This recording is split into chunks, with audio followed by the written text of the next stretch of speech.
Hi, I'm Brad Cook, author and historian of St. Louis Writers Guild. I wrote a bunch of these books. You can check them all out at bradrcook.com. But today, I thought I would do a little bit of reading from the history of St. Louis Writers Guild.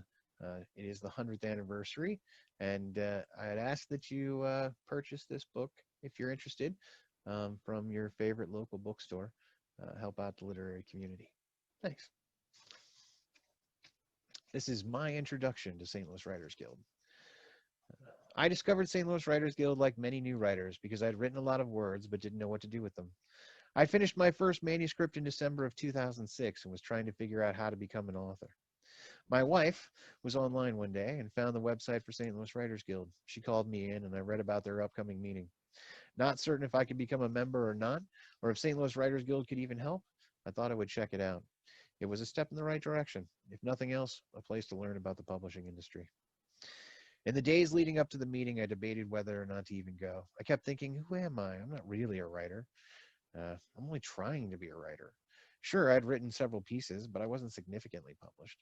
Would anyone even like this book? An epic fantasy only 3 years after The Lord of the Rings. Writers were smart people who could break down characters, plots, and English teacher levels of meaning in words. I was the guy who liked to read, liked to create stories, and happened to write a few down. Yes, of course, I'd done more than that, but not in my mind. I wasn't a success. I'd written assignments in school that had attracted attention. My first was in elementary school. For not turning in an assignment, I had to write an essay on why.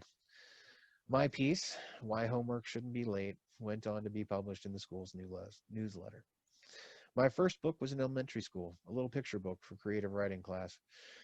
By high school, my play was chosen to be performed by a playwriting teacher. But it's not like I was a real writer or anything. It was only a dream. If you haven't read through the sarcasm yet, this is a common thread I hear in writers like myself. I'm not yet a writer. Afraid not. If you write, you're a writer.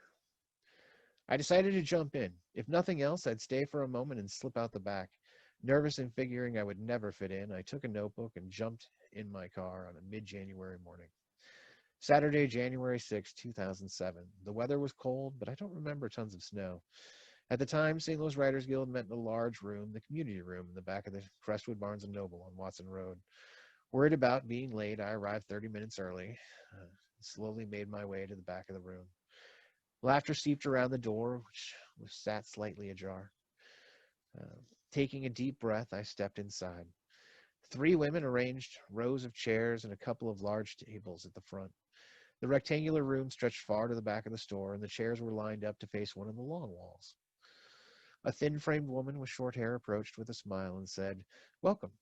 We're still setting up if you can give us a minute." Her warm smile instantly put me at ease. From her name tag, I learned her name was Marion Blake, the membership coordinator at that time. I responded with an, "Of course. Sorry, I know I'm a little early." To be honest, I don't remember the rest of that conversation. I was trying to take in everyone and everything. It's a bit of a blur, but she wouldn't let me leave. As we spoke, she laid out name tags. She had a large box or book that stored each member's name tag, a white card in a plastic holder with a pin back. Next to the rows of name tags, Marianne set a pile of sticky name tags and a couple of Sharpies. Taking a sticky back name tag, I wrote Brad Cook, peeled the back off, and placed it on my blazer. I wore a blazer. I tried to casual it up with jeans, but thinking back, it was probably a look the part kind of thing. Now, as an author, I can say there isn't much of a uniform. The other two women paused their work and approached. The taller of the two said, "Hi, I'm Robin. Welcome to St. Louis Writers Guild." She motioned to the other woman. "That's Mary."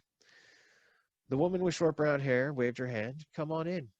Their warmth and openness put any fears I had to ease. I smiled, said hello, and added, "I think I'm supposed to pay $5. That was the cost for a non-member to attend the workshop." All three chuckled and nodded. I remember Marianne thanking me and telling me how I could be applied to membership if I joined in the next 30 days. I wasn't certain if I was joining, so I thanked her. Robin asked, "Is this your first meeting?" "Yes," I replied, and wondered what that meant.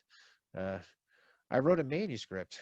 I thought I was cool for using publishing terminology, but I couldn't yet say I'd written a book. Mary instantly added, "You've come to the right place." Not wanting to be in the way, I stepped out to get something to drink. Snapple apple, if you're wondering. Soon a flood of people flowed into the room. My nerves took over and I wanted to bolt. Once the room began to fill up, I stepped back inside and took a seat toward the back. I didn't know what to do other than sit, but most of the room was really friendly. Several people asked if it was my first time and what I wrote. My answer of yes and had written a fantasy novel was met with excitement. The history of St. Louis Writers Guild. There's a ton of stories, more and everything else in there. I hope you enjoy.